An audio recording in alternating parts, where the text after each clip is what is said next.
Hello and welcome to Ahead of the Curve. This is your host, Jonathan Gellner, and thank you so much for joining us. This episode is brought to you by New Era. New Era is the official headwear provider of the MLB, NFL, and NBA. If you love to rock New Era caps as much as I do, then you don't want to miss this opportunity to wear what the players wear and get 15% off when you go to neweracap.com/AOTC and use code AOTC, all lowercase, at checkout. That's 15% off your order using promo code AOTC. On today's show, we have on Scott Steltz, head baseball coach and athletic director at Chatham Central High School in New York State. Scott is coming off back-to-back state championships in Class C in New York State. He is three-time ABCA Regional High School Coach of the Year, a 15-plus year member of the ABCA, and he selects the ABCA Region 1 High School All-Americans for Northeastern states. So on the show, we discuss how he turned the program from a 500 ball club expectation to competing for state championships. We go over how he adjusts practice and development for multi-sport players and how they continue to get better as the season goes on. You're going to love this episode with Scott Steltz. Scott, welcome to the show. Hey, thank you for having me. Been looking forward to this. Definitely. So I reached out a couple weeks ago, and again, I've basically, like, the last probably month of episodes, it's all been teams that have won the last game. And so I'm so thankful I don't know you personally yet, and so I'm so thankful to have been able to connect with you and you be so gracious to come on and share, pretty much everything besides your signs. So, but I do want to ask, what was last year's team like? What separated them? What were they exceptional at? Because again, you win the last game of the year. It's a successful season, and there's a lot of things that have to go your way. So just kind of talk to us a little bit about that team, what separated them, and some of their intangibles. Well, we were fortunate. We had a lot of guys returning from the previous year that had won the state. So we'd been there. We had a good feeling of what it took to get there. And then going back, obviously, we could be a little more relaxed because the majority of our players had been through it, as well as our coaching staff. But the team, I would say, first off, they were teammates. They hung out on and off the field. They were great in our school, our community, with our youth. We actually got a late start to the season because for the first time in our school history, they came up one game short of making the state tournament in basketball. So honestly, sometimes I think that actually helps. I know this is going to sound odd, but sometimes the less practice you do sometimes is a little better. You can almost burn yourself out by the end of the season. Mm-hmm. So we came off of basketball and we kind of backed off them in the beginning, because we knew they were exhausted mentally and physically. A couple of my guys were pretty banged up from basketball, had some minor injuries. So we really just kind of backed off of them. We still worked, but we didn't push at that point of the season. And okay. They were just, I don't know, they embraced the challenge of trying to go back to back. We didn't talk about it after day one. We don't talk about winning after our first week of practice. We just talk about taking care of our, details and attention to detail and our schoolwork and family stuff. And they did a great job of that. The one thing I would say is both last year and the year before, they owned their mistakes. That's the one thing that always stood out. Like you never got a confrontation, when you were trying to correct somebody or help them grow. So that was probably one of the bigger things that really helped us. Oh yeah, for sure. And I love some of the things that you talked about. You talked about them being good teammates. Obviously they were close. They had been there before. So let's rewind a little bit even more, because I didn't know you were back-to-back state champs. So what was really, so they had already been there, so they knew the expectations, they knew the routines. What was different about the year before them and when they hadn't won it the previous year? Well, there wasn't the expectations, from everyone. It was all new and exciting. So honestly, I like the underdog mentality. I think our guys embrace that as well. So that year we were a little more of the underdog mentality. where last year we went in as the favorites. So honestly, throughout the year, we had a couple talks during practices or games about just getting back to having fun.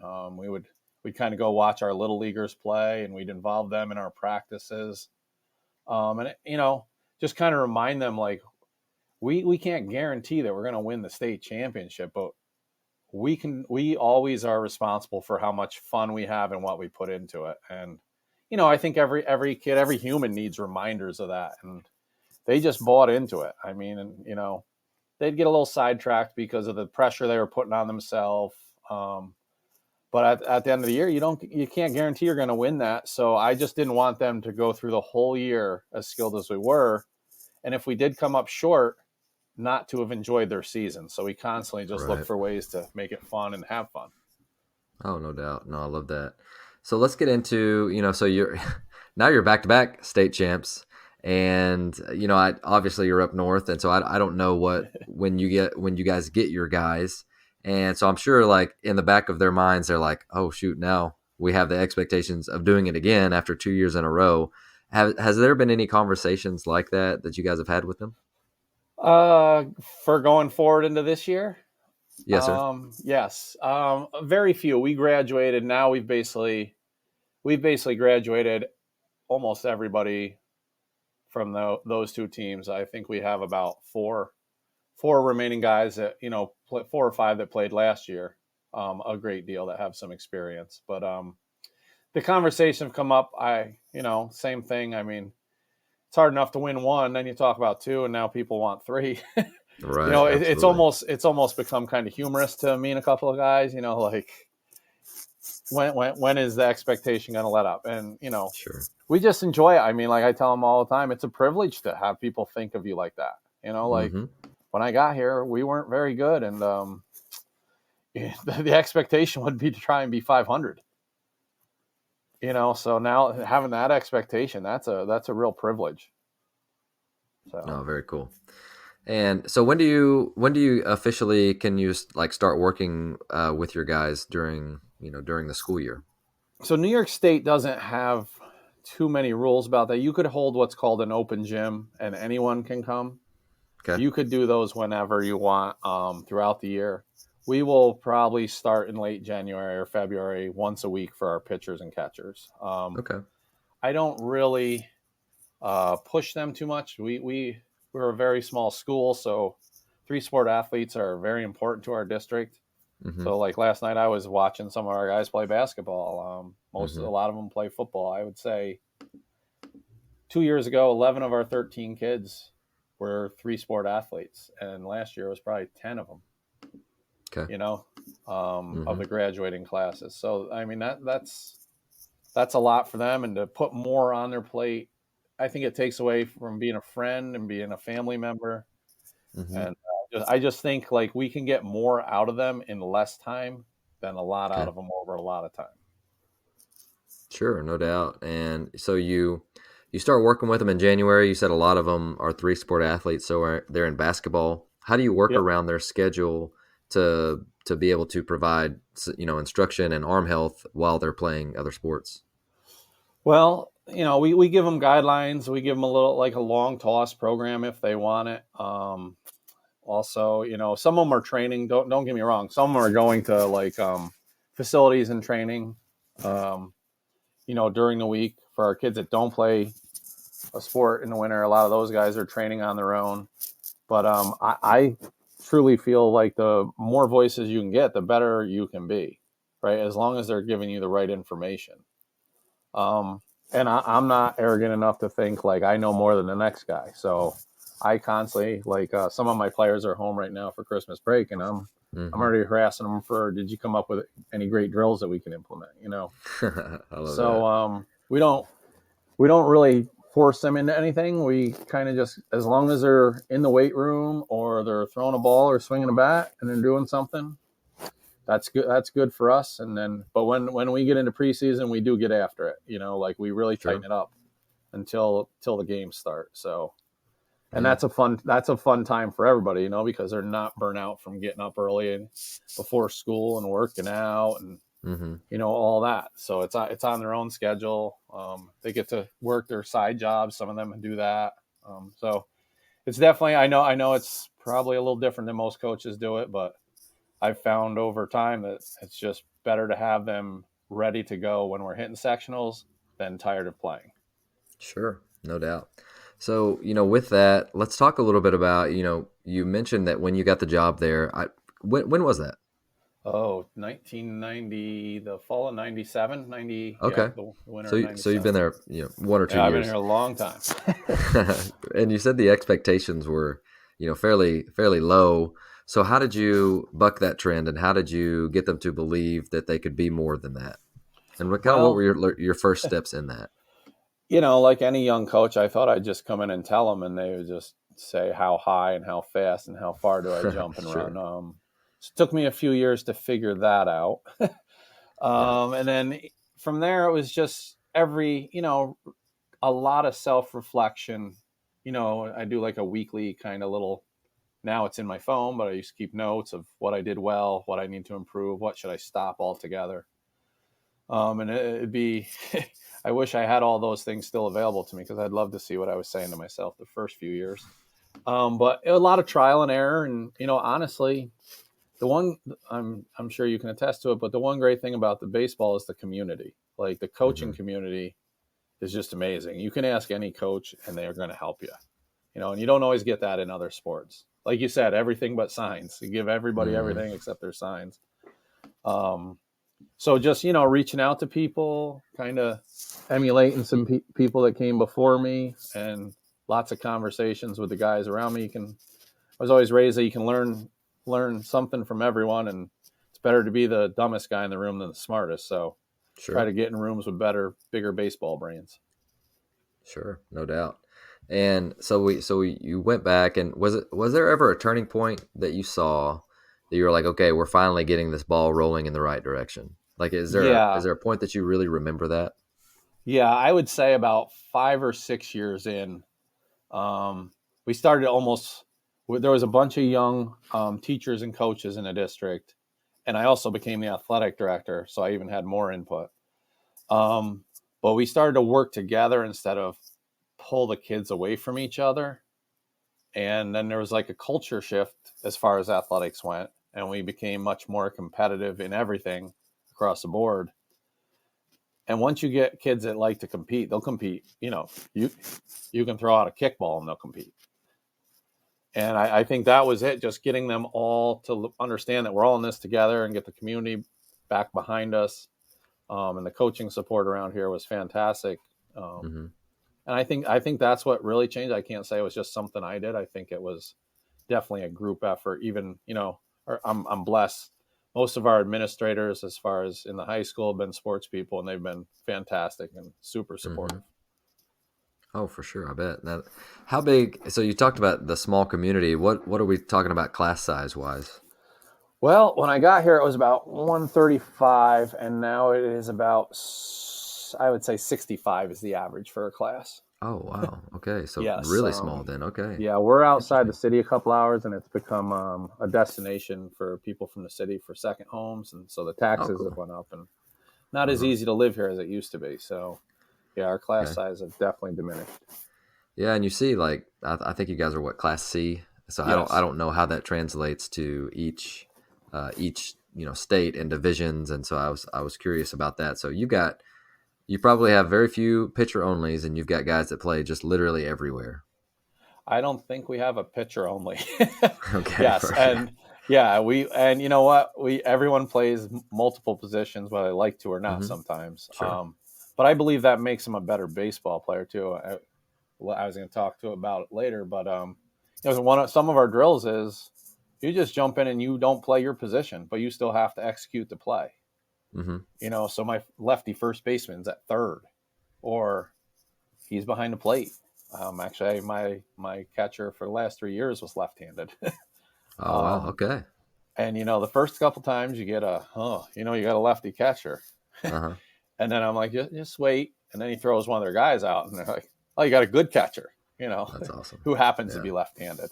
So Sure. we give them, and I think I think that also helps kids buy in, though. Like, they know they're not pigeonholed into one position.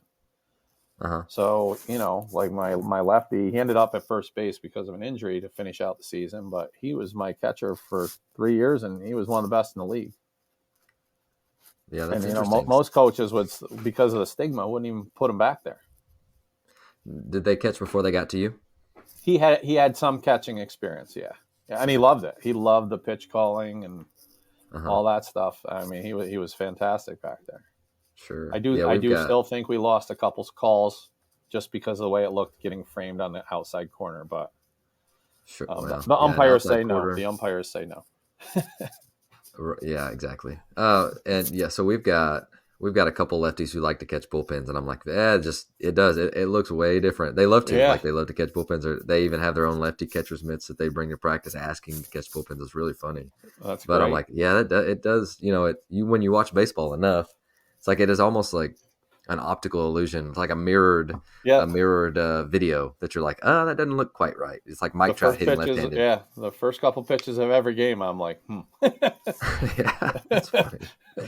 Oh, I love that. So, but let's talk a little bit about, like the culture. So you talked, it's small town, and I'm sure they're around each other all the time, but like, how are you creating a culture of, you want to be like good teammates and close, and you've mentioned that several times, but also on the competitive side as well. So just give us a peek inside, what you're doing to create culture on a daily basis. I think we have strong standards and goals, and we hold them to it. And it used to be, when you're a younger coach, you kind of look the other way once in a while. And I learned that even though it's more uncomfortable, once you set a standard, everyone has to be held to it, including us, right? So if it's, you have to be on time, we have to be on time, and you can't look the other way. So we have some standards, and then we have goals. And to me, a goal is something we try to meet, but if we don't, we just try again the other day. Where if we don't meet a standard in our system, we call it encouragement. There's going to be some encouragement. We don't have discipline, but we will encourage you to do it a little better, whether it's some lunges for your teammates or a jog for yourself or whatever. We don't beat anybody up. I think they're all young men, and they're learning, how to navigate life. And I honestly think COVID made that a little more challenging for them. They missed a year of social development. But coming out of that, we just kind of decided we were going to hold everybody to the standards right across the board, and it's definitely paid dividends. And also, I will say I'm blessed. My two assistant coaches, like, they don't look past them either. They're way nicer than I am, but if something goes wrong, they're gonna address it. It's not gonna get overlooked, and I'll get them next time. So I think the beginning of the year that is tough as a coach and probably as a player, but it pays huge dividends in the end. So I can give you an example. Sure, please do. I'd love to hear. Yeah, we were heading to the regional games up. New York's a big state, but we were going 4 hours north, almost to Canada, and our AD set it up, and our school set up so we could stay overnight because we had an earlier game. So we got a hotel, and we went to get on the bus to go take batting practice. And from batting practice, we were going right to the field. And my right fielder wasn't on the bus. We just pulled out. And he got to the field. He found himself. My players were way more worried than I was. I knew he'd be resilient and figure it out. But he found a way to the field a couple minutes late, and we let him sweat it out for a while. And then we put our arm around him, and I bet he won't be late this year. And then literally the following weekend, we were headed to the States, and we're leaving from the school. And my second baseman, who had a habit of being late a little more than others, or at least being very close, he was running late. And I have no idea. I know he got pulled over trying to get here. He was so worried about our standard. He knew we were going to leave him. But I said to, some of the guys, that reflects on that we hold you accountable. And then we talked to him maybe about not speeding, maybe just getting up earlier. And, make your own adjustment. Don't, he was very fortunate because he was coming in pretty hot. But that'd be an example of us just, holding the kids to the standard. And we don't have a ton. We expect you to be a teammate, work hard in the classroom, be respectful on and off the field and in the community, and just make good decisions. And Oh, I love that. that's it. What what are your like standards, expectations, rules? I mean, it's I'm sure it's something that you define and they know, but kind of walk us through what those are for you. Um, we don't like literally those are our standards. Be on time, give a good effort, be a good teammate, do your best in the classroom, make eye contact, shake hands with people. You know, things that'll treat them well in life. They'll have some value to them. And then we don't really have rules because if you uphold our standards, we don't really need too many rules. Um, we have goals. Certain things like best effort in every drill. You can step out and take a breath if you need to, or reset your mind. But when you're in that drill, it's time to compete and it's time to focus. And then that's really, that's really most of our standards and goals. I think the simpler you keep it, the easier it is for them to meet them. The more you tell them, the more things they've got to remember. We ask them to play with energy and not emotion. We ask them to be selfless. Those are kind of like our buzzwords: selfless and relentless. We love adversity. That's one of our big things, and I think that really plays big for us. We hit some adversity in and out of season and in the sectional and state run, and everyone else is panicking and pacing back and forth. And my guys in the dugout are like, "This is right where we want to be. We love this. Let's go." And it's really cool when you're in the biggest moment and the team's coaching themselves. I'll give you a quick example. 2 years ago in the state championship, I have it's a shortstop and a pitcher for me. And so one of my aces was on the mound and he hit his pitch limit. And we got bases loaded. We're up 6-4, 2 outs in the bottom of the 7th. And the kid coming up's got 2 doubles and 2 walks. And my pitcher hits his limit. So I got to bring in he was a junior. No, he was a sophomore at the time. So I got to bring him in to close out the game. And, that's a huge spot. And I'm walking as slow as I can. My assistant, what are you going to say? I was like, I don't know, So I'm walking as slow as I can. I get out the mound and I take the ball from one of my studs and I go to hand it to Tate. And he just takes the ball. He says, "Give me the ball, coach. This game's over." I expected such a different, less composure, nervousness. And he went out and he struck the kid out on 4 pitches. And I got back to the dugout and my coach said, "What'd you say?" I said, "Nothing. I just got out of the way." And I said, "I'll save my speech for next year." But I think that came and partly from how he's raised and who he is, but also from our team mentality of we love these moments, and he absolutely loved it. No doubt. No, that's really neat. I love that he took ownership of it and you just, you've trained them enough to where you feel like, hey, now you're in charge, man. Like we've done this. The Exactly. hay's in the barn, as they say. You're 100% right. But you don't expect that in that moment, I think, honestly, I was probably more nervous than he was. I talked to our players about this the other day and I said, I've never as a player, I really never got all that nervous. Like there were nerves, but I'm much more nervous as a coach and Absolutely. I have 2 boys and now I'm really nervous as a dad because we have very little control over the whole situation. So you're 100% right. But they were astounded by that. They were like, "Really? You really?" I'm like, "Because I can't control anything, so I want you guys to do well." But I said, "I'm not going to throw a pitch all season." I said, "I'm not going to step in the batter's box at all season." So it is nervous. You're nervous. It's a good nervous energy of wanting you guys to do well. But they were. And then if you ever look up in the stands and see the looks on your parents' faces, the nerves they got, I don't know how they survive up there. My wife was told that she walked a marathon during our sectional game because we were trailing the whole time, getting one hit, and apparently she just walked back and forth pacing so much that she completed a marathon. Oh man! Well, tell us about that. How'd you guys come back and win that game? So that game we were down 2-1 in the 7th, bottom of the 7th with 2 outs. No, we were down 2-1. We tied it up with 1 out. Got a guy on, stole second with 2 outs, and my 9-hitter was up, and it was a 2-hitter at this point, and him, the runner, neither one of them felt any pressure and just took an outside fastball where he was looking, just flipped it to right and won the game. And then in the States, we were down in the 5th by a run this year. Wow. Okay. And same thing. Like, I think we ended up winning 12-6. Like they like it. And I think part of that is us preaching that all the time.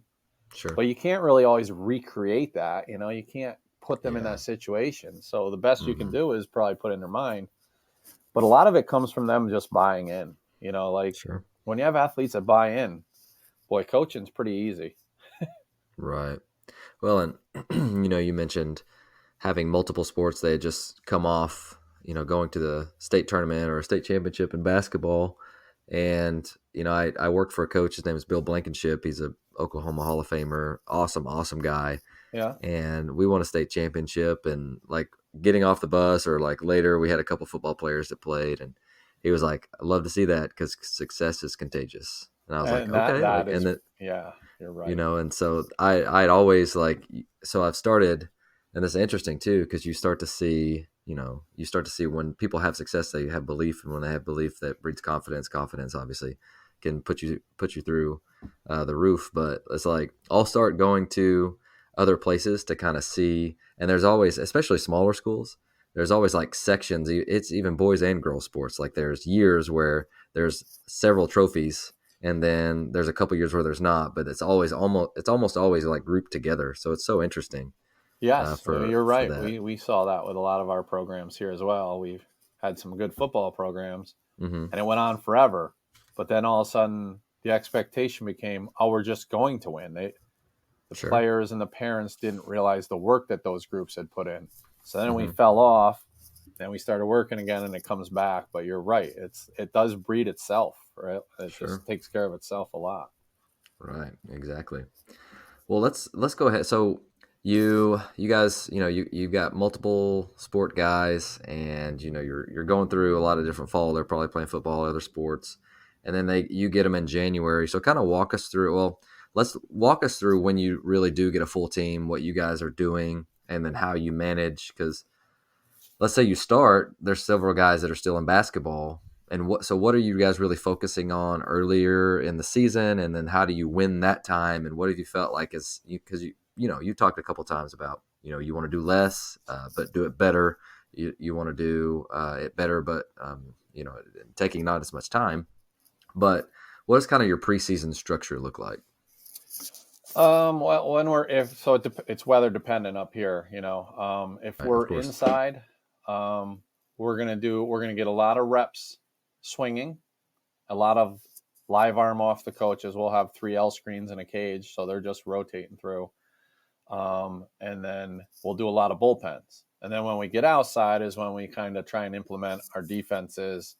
We get a lot of ground ball reps, and we probably get less swings, but we get more important swings, whether we shorten the distance and throw with more velo. We make it more game-like, you know what I mean? We mix pitches after day 2 of swinging. Almost every round is mixed. So some rounds they know it's just fast curve or it's fast change. And then some rounds they don't know. And I do think that really helps them learn to, one, get comfortable in those situations. So when it's 0-2 and they know there's a curveball coming, but they haven't seen one, well, they've been seeing them for 3 weeks.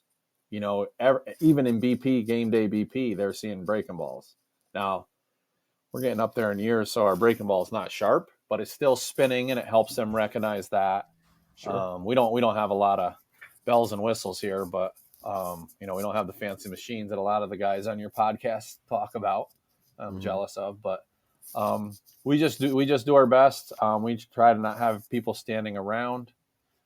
We have some days we have the music blaring, whether it's to make them focus or to just change the mood in the gym.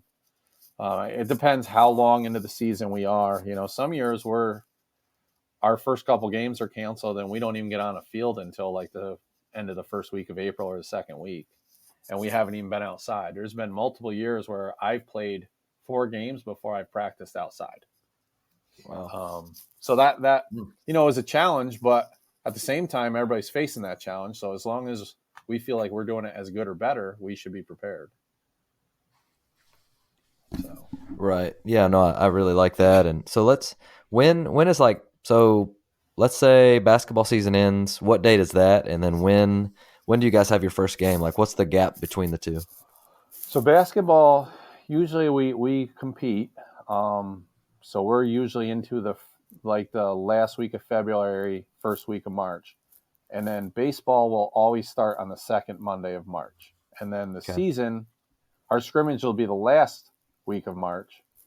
And then the season usually starts either the last day of March or the first day of April. So there's only anywhere from 15 to 20 days, between when we get them and we start. Okay. So there is a little bit of a break here. We start, I don't know why, we start 1st of March, and then the basketball state tournament is like the second week of March. So yeah, I know. That's, yeah. Yeah, so there's been several times that like we go on spring break trips and basketball guys are getting done competing in the state tournament and hopping on the bus and leaving. And so it's like, I don't know why we do that. It's just, one of those things that's like, if I was in charge, I would change it. Yeah, but sometimes the basketball and football rule the world in high school sports. So right, yeah, no, it's true.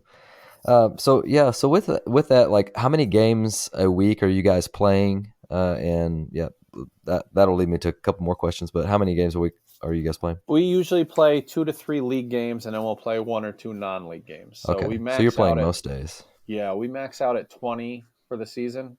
Okay. You can have scrimmages. You can scrimmage in season. So occasionally, like we have an April break. Mm-hmm. We'll find if we can't find enough games, we'll find a scrimmage. This year we're going to go out to Doubleday Field in Cooperstown and scrimmage one of my buddies' teams. Yeah, and we'll do that as a scrimmage for the main purpose so that everyone can play, right? Mm-hmm. Because if you make it a game, we were out there one year and we were playing a game, and it was the end of the season, and it was for the league championship. And we won 4-3 on a walk-off, and I looked in the dugout, and I got 3 kids heartbroken that they were in Doubleday Field and never stepped on it. Mm-hmm. And I just said to myself, I can't do that again. So we switched it to a scrimmage, and honestly, it makes it a lot more fun for everybody because your starting pitcher is not worried. He's only going to go an inning or two. As a coach, you're just there to teach, but to have fun mainly. And you're in the greatest part where baseball ever has been played. So. Yeah, that's cool. Walking around the town for the kids and going to the hall is fantastic. So, yeah, I've actually never been up there. So, I've been to New York. So we went to one of the conventions in Connecticut. I can't remember which one. The Mohegan Sun. Yeah, that's what it was. So we flew into New York and we had some Italian and then headed out. The weather was terrible, and but my wife and I, for our 10-year anniversary, we're going to be in New York City for 7 days after Christmas. So. Oh, nice. So I'm excited to get up there. Yeah, I'm sure I will be, toe to toe and shoulder to shoulder with every person going up there. But I'm excited to get up there. I'd love to see outside of New York because I'm sure New York City is vastly different than most parts of New York. We're in the country, so we're about 2 hours, 15 minutes north of the city. Okay. But it is completely different than what you'll find in the city. Sure. And it's beautiful in its own right. They both have great characteristics about them. Right. But yeah, look me up if you're up this way. Well, cool. Yeah, for sure. So, with that, so one of the things that I struggle with too, because, we're a 5A school, which is a second largest classification, but we also have multiple sport athletes, which is why, I asked you about arms and how to get those guys ready. But we have maybe 1 or 2 POs as well. And so a lot of our guys, like, one of our best pitchers is the shortstop, and our second best pitcher is another. Like, they all play multiple positions, right? Almost all of them. And so really trying to be aware of the amount of throws that they're taking. And so I'd love to hear, with you guys, because we play 1 week this year. It's usually 4 games, sometimes 5. 1 game this year, or 1 week this year, we're playing 6 games. And so just trying to be aware of all of those things. Because our season is it's 2 months. We play 37 games, and then we have regionals and state. And so, with that, just being aware of, we want to win, but we also want to get better as the season goes along. So being able to pick our spots to limit guys, and I would love to hear how you navigate arm health and getting guys better as they go along, rather than, winning for the now. And, there are some programs that throw their guys 120 plus pitches in the first week. And it's like, man, like I don't know what they do to ramp up for that, but that's a lot. And I would love to hear how you navigate that, because it sounds like our seasons are somewhat similar. Ours is a little longer and yours starts a little later, but it's a similar path, if that makes sense. So what's your advice on how to navigate that? We play it. I mean, there's multiple things that go into it, but we try to teach them that we're going to trust them on their arm. And that being said, when you have the guy that's a first-year guy, or his mentality is like just a straight bulldog, like we obviously have to police them more.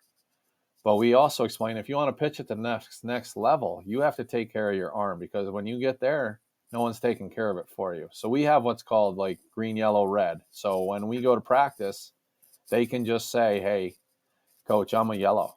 So yellow means they'll throw lightly, go through some mechanic stuff, but they won't stretch it out. If they're a red, they'll literally just go through some light close throws, some probably dry mechanics, and their band workout. And then if they're green, they can go out and just let it eat. But then when we get into drills, our next day's pitcher, like it's either a shortstop, you know how it is. It's always somebody.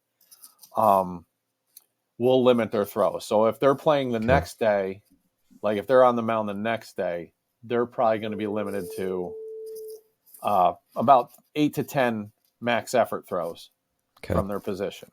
If they're playing in 2 days, like because the practices are staggered, they're at 20. But they can also say, hey, coach, I'm a yellow today and I'm on the bump tomorrow. And they will literally stretch and just feed us balls while we're doing drills. Okay.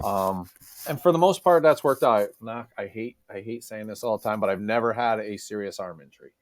Yeah. And a lot of it, I think once they understand that we're not judging them by how many throws they make the day before or whatever, and they trust the system, it really works, because they'll text me in school and be like, hey, coach, I'm probably definitely a yellow today. And I'm like, are you a red? And sometimes they'll be like, yeah, I'm a red. I just didn't want to tell you. Okay, well, let's just shut it down. No big deal, So we just take care of it that way. As far as pitch counts, we have pitch counts in our state. So I think April is 85, and then May is 95, and then playoffs is like 125 or something like that. So if I've got a kid that's big and strong and he's throwing, 80% effort and we're winning 9-1 the whole day, I'm gonna let him hit his limit if he feels good. But if he's struggling all day and it's cold and it's windy, or he's a little out of shape, or he didn't do his ramp up on his own coming into the season, then we're gonna read him. We're probably gonna look for a chance to get him out earlier. Because that'll also reinforce the importance of, hey, you need to do your work early in the season so you can max this out. Because they'll get jealous of the kid that's out there throwing 85 or 95. They're throwing 95 pitches and this guy's getting shut down at 65. Well, all of a sudden the next year they're going to start throwing that ball a little earlier in the season, and take it a little more seriously. So I think it benefits us two ways. It protects them, but it also encourages them to do it the right way the next time. Does that make sense? Yeah, absolutely. And so even like we've talked with some of our guys about even not taking in and out. I don't know if you guys do like a pregame on the other field or not, but that was another one of, okay, if you're our starting pitcher and you're our third baseman or whatever it is, and you just threw 100 pitches yesterday, like let's maybe not do in and out today, like once a week or something like that. Or just trying to do that depending on how they feel. Yeah, I mean, it's just we're just trying to be aware of how many guys. I'll be adding that. We usually tell them they can just use their body and flip the ball across, but I like that better. I don't know. Let me ask you this: how many guys take you up on it? Not many, but it's like if you're really hanging, then but I do like that option for them. Sure, yeah, for sure. That's really good. Yeah, it's things you pick up along the way, right? Right. So you guys, that's interesting that you guys have pitch limits per month. We don't. We start scrimmages February 15th, and I schedule as much turf around here as I can. So yeah, right. It's hit or miss how many we get, but we can have. I mean, there's really, like, we do the 120, and then you have certain amount of rest days depending on how many pitches that you throw. But it's interesting. I've never heard about the months. I'm curious on I'll, like the research behind I'll send whether you or a not copy of that's. the sheet. Yeah. Yeah, please do. I'd love to be able to see that. Um, but yeah, so let's talk about, you sound like you're very competitive, and you've done it long enough to where guys understand the routines, and they know the expectations of what you guys are doing. So let's say you're going through a normal practice in the middle of the season. Like, what are you guys working on? What are you guys going through? Like, what are some of the things that you hit? Because like you and us, like we have Wednesdays off for sure, and we have Sundays off for sure in the middle of the season, and that's really about it. But I'd love to see how you guys win. And there's some days we just, we're like, man, we got 6 games this week, take the day off. Like, Yeah, but there's some days absolutely. where it's like we have 3 games or 4, and we want to try and get work on some different things. But I'd love to see how you guys win those mid-season practices. Well, we try to we always determine, are we training or are we practicing? Right? Training, we're developing another skill. Practicing, we're just reinforcing and improving a skill. So some days are going to be way more focused than other, because if you're training, it's like learning to walk. You better focus at it. But you could practice a skill and you can almost mentally check out between reps and check back in. But when you're training, you need to learn the entirety of the skill, right? The footwork, how your hips align, where your arm should be, all that stuff. So like on those days, we're much more detailed. But once we're in season, and the kids, we don't talk a lot about this to the kids, but we don't try to train them 2 days in a row. We will train them and then practice, even if there's something I'm like, man, we really need to be better at this. We just won't do it, or it'll be so short. Like, we'll just reinforce it real quick and then kind of go move on to the next thing. We do a lot of things in very, very short spurts. Other than batting practice, that there's no way to get around that quickly.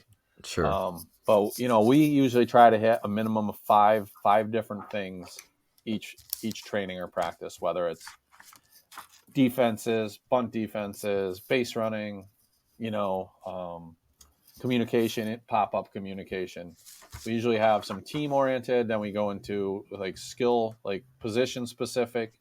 Usually they play 2 positions, so halfway through some of them flip, like my catcher will run out and take some reps at second, or he's got to Okay. get his PFPs off the mound. So those situations kind of dictate how the practices go too, by what we have at each position. This year will be a little different because we have a talented sophomore group that's probably going to push some of our juniors and seniors. So we're going to practice a little more together, so that if they do get called up or needed to come up, that they've been through everything they need to be through. So if something happens mid-season, they're ready. They're already used to what we're doing at the varsity level, Mm-hmm. So, and honestly, that benefits us because my JV coach is phenomenal. He's a big catching guy, and I'm not a great catching guy. So every day he's at practice with my catchers, I know my catchers are getting better. So Okay. it'll only make us better. We'll stagger it, so we'll probably do an hour of varsity defensive stuff, base running, whatever. We'll do like live BP together, and then they'll do their infield stuff together, and all the coaches will just hang around for the whole time to make it more beneficial for the kids. Okay.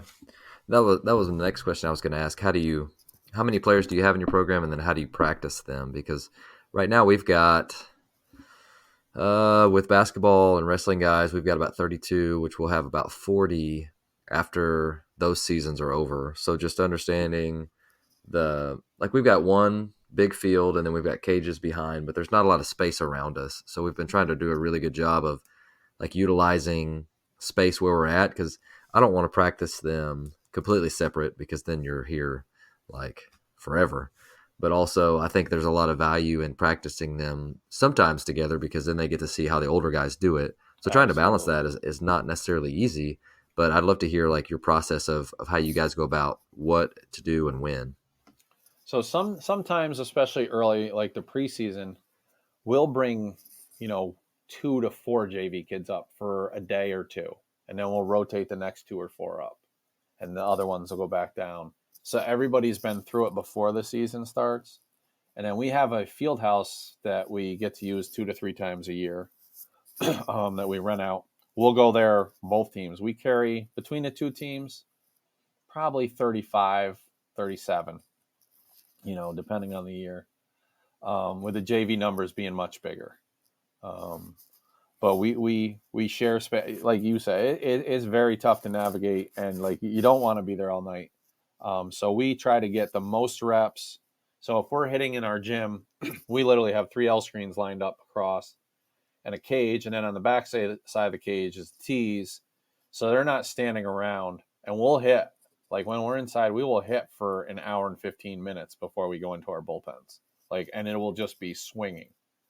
And there's little instruction here or there, but we try to rep it out when we're inside, and even our first couple weeks outside. And then once we feel like we're comfortable, we've got everything in, then we'll go back into like training smaller details, like breaking it down. But sometimes it's tough because, like we said, both of us agree, everyone plays multiple positions. So you really got to teach, the same skill, like maybe 3 times, because your 1 third baseman's an outfielder and he's a pitcher, but he's also your backup catcher, so once you put the teams together, I think it can be more beneficial that way, because then you have numbers at every position. Right. And, I guess the other thing is we constantly, during our breaks, before we break or right when we come back, we check in, like, is there any questions on this drill? Everybody understand it? And if usually, young males, they already know it anyway. So there isn't, and then something will go wrong, and then we get the opportunity to reteach it. But sometimes the kids will be like, yeah, I don't understand it. And I think that's really beneficial, is when you get the kids that are just free to ask any question they want. Because then everyone wanted to ask it. They had the nerve to ask it, so now everyone's learning. Right. Yeah. I love that. And there are a few kids that I have had to say, okay, if you have a question, and I pick a senior and I'm saying, you ask them first, and then they can say whether that's an appropriate question. Yeah, we definitely have a couple of those too. I like that. Yeah, I don't know if I want to do that to my seniors though. Yeah, well, that's their fault. But I do like it. That's good. Heavy is the head that wears the crown, seniors. So if you want to be leaders, then there you go. There you go. That's right. Oh, that's good. So yeah, is there anything else or different that you do for postseason? You guys have obviously found success. So you go through the season, you guys are healthy as can be, and then is there a break in between regular season and postseason? No, not really. Yeah. We built in 2 or 3 years ago. We built in a league tournament. We've been taking on teams left and right in our league, so we built in an end of the season tournament. And I was kind of against it, but it's been great because the pressure in that gets you ready for the postseason. So you're playing like these really meaningful games right before you go into the postseason.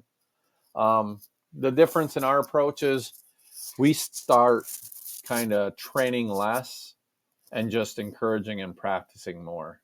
So we're not going to put in we're not going to come in and put in 2 trick plays or anything like that going in the postseason, or we go with what we've had, because I always feel like if they're confident in what they know, they won't feel the pressure of the situation. But if they're unconfident, usually pressure comes from being lack of preparation, in my opinion, right? So if you're not prepared, you don't know what you're doing, you're nervous.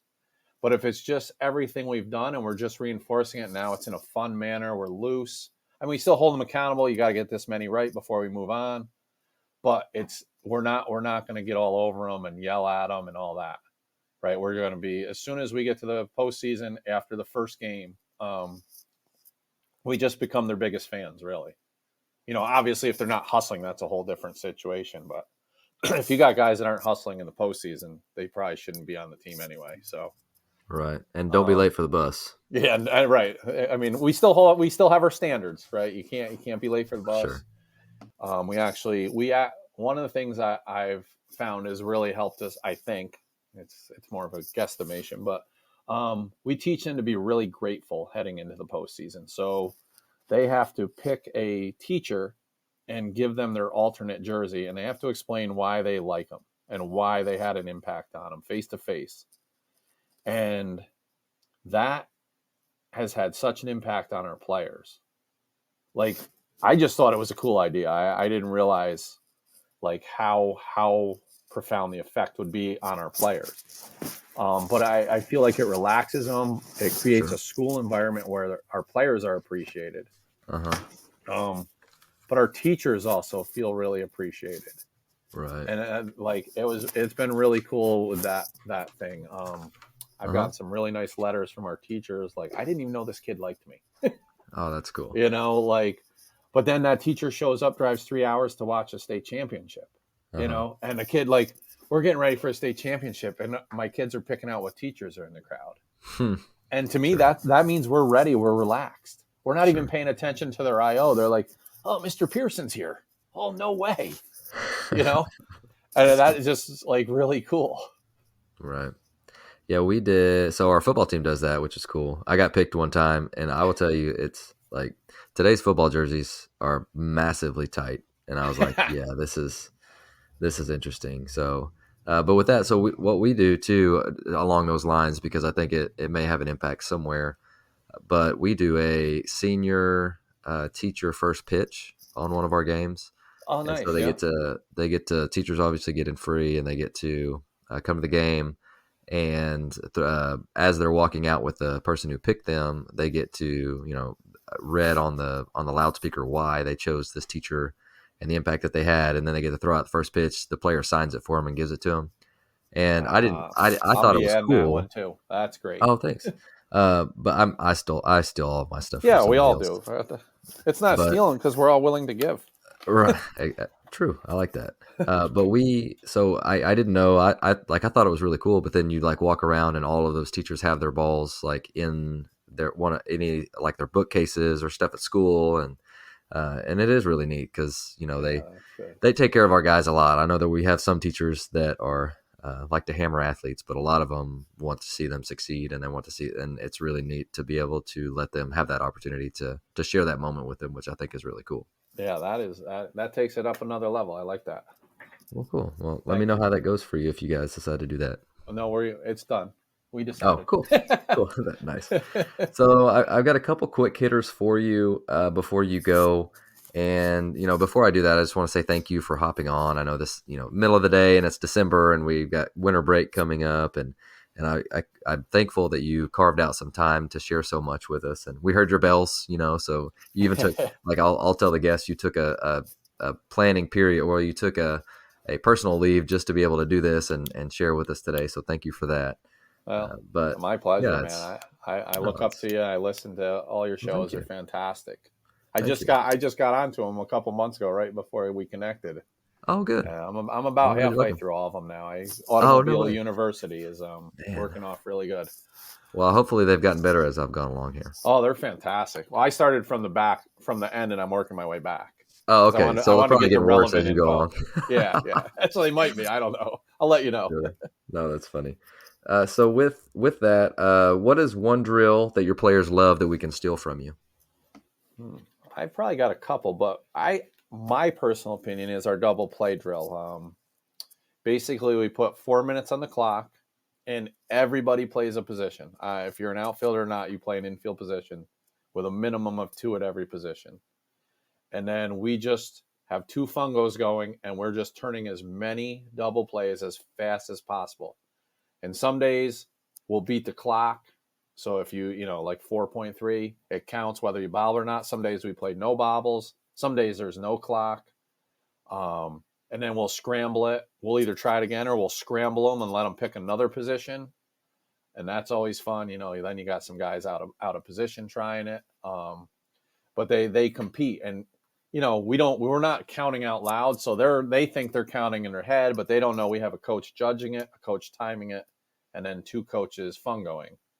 And they love it. Just basically it goes 5-4-3. Let me think if I can recall it. 6-4-3, 1-6-3, 4-6-3, 1-2-3, and then 3-6-1, and then right back to the beginning. And after a couple days, they get it. And I mean, our double plays have become so smooth over the last couple of years because of that drill. Because it's just they don't get time to think. It's just get rid of the ball, hit them in the chest, move on. Mm-hmm. And So I think that's my favorite drill. I think it's a lot of the Okay. kids' favorite drill. Yeah, I like that. We play a game of hustle ball. I don't know if you're aware of that. I'm sure everybody Tell us has a about it. version of it. So basically, we split into two teams. Our catchers never come out of their shin guards.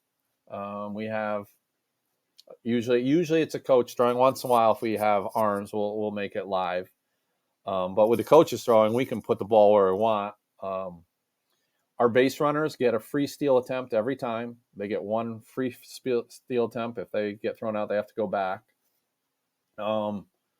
If there's somebody on first and the ball goes through the infield, you have to make every effort to get to third, especially if you touch second base before it hits the outfielder's glove. That's unacceptable if you don't run. Just to create more throws. Sure. Infield pop-ups are minus a run if there's a runner on. We have a ton of baseballs sitting on the mound. We have a bucket next to the catcher in case there's a take. We start with either a 1-1 count or a 2-1 count.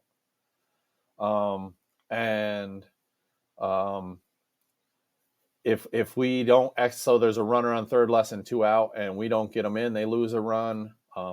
If they throw any equipment or leave equipment out, they lose a run. Bad body language, swearing, if that doesn't occur very often where I can hear it, but all those are either outs or minus a run.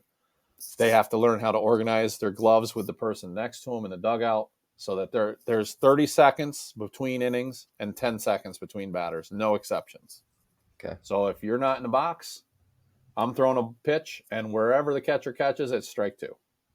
Mm-hmm. But it's quick. And then the loser usually has some sort of encouragement, whether it's running poles or just cleaning up the dugout or serving them a Gatorade, or shaking their hand in school the next day in the hallway and telling them they're the best player they've ever come across in front of other people. Oh, that's brutal.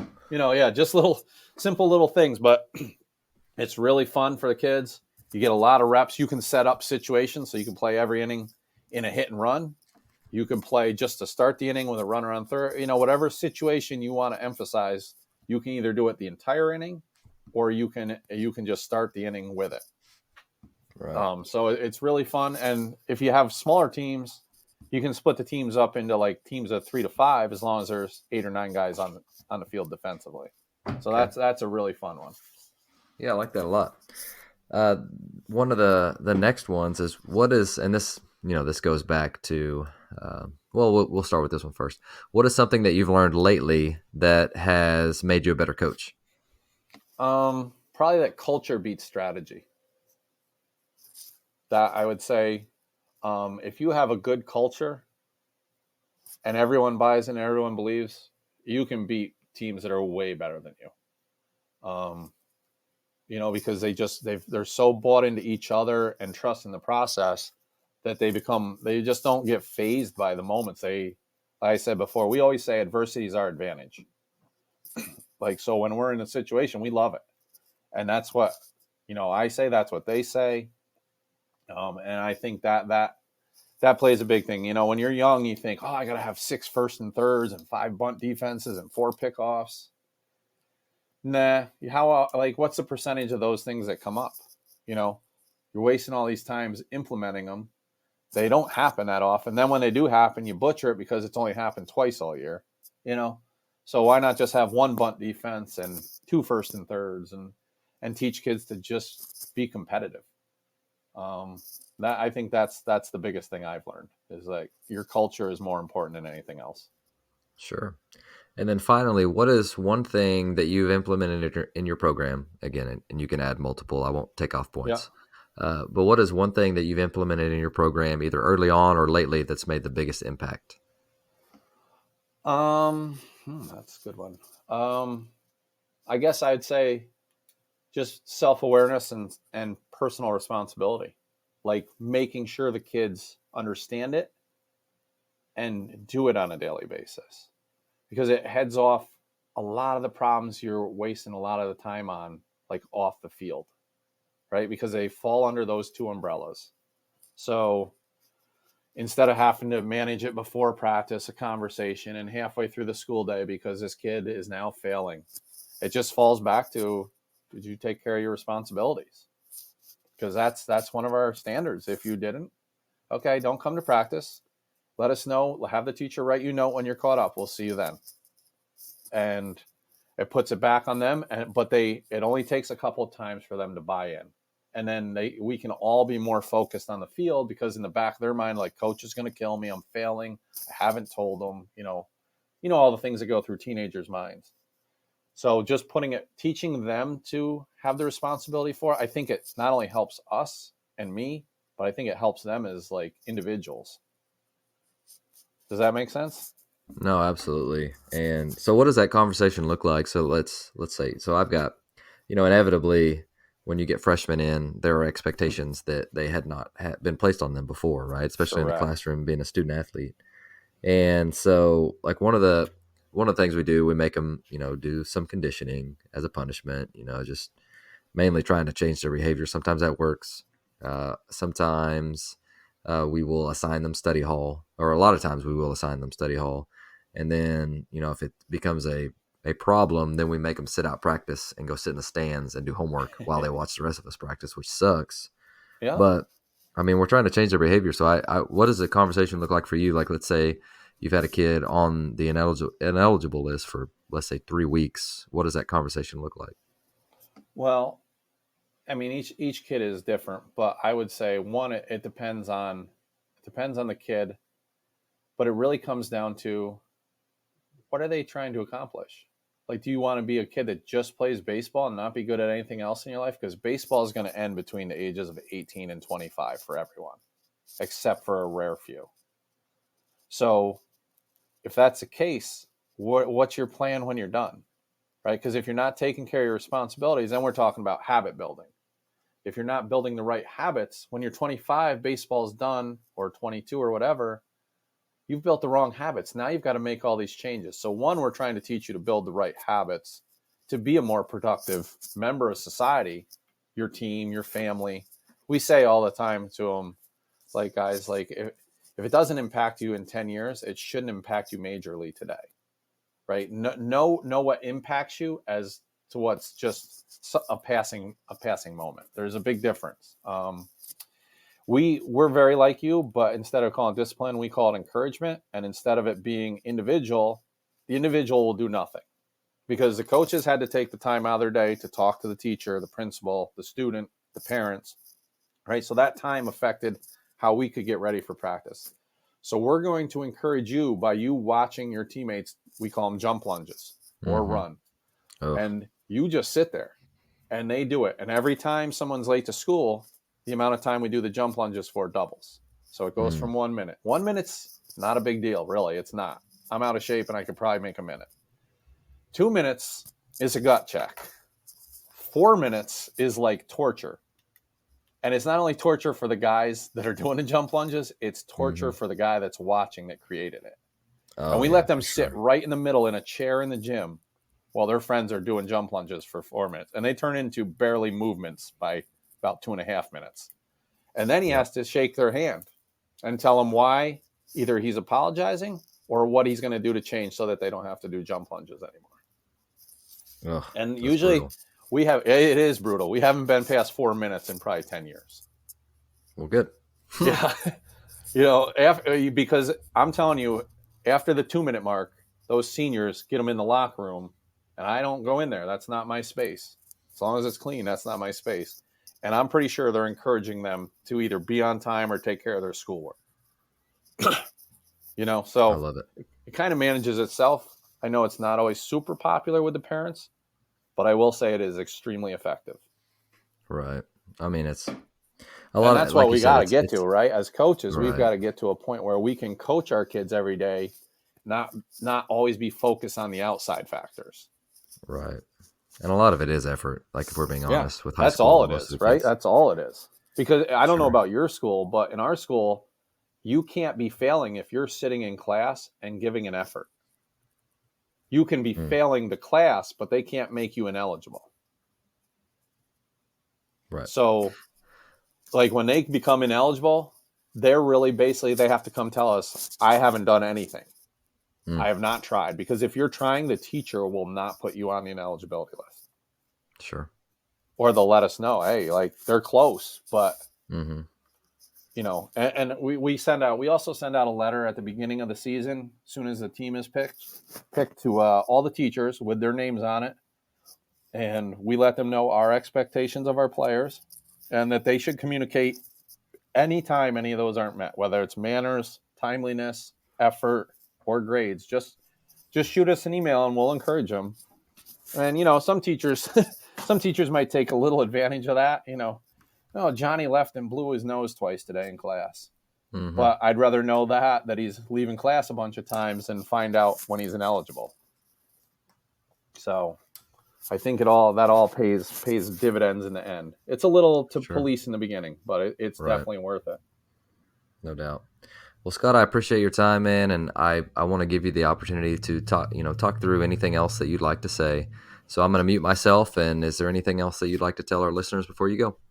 I guess the only other thing I've learned recently is like that we just can't accept excuses as like leaders of young men, right?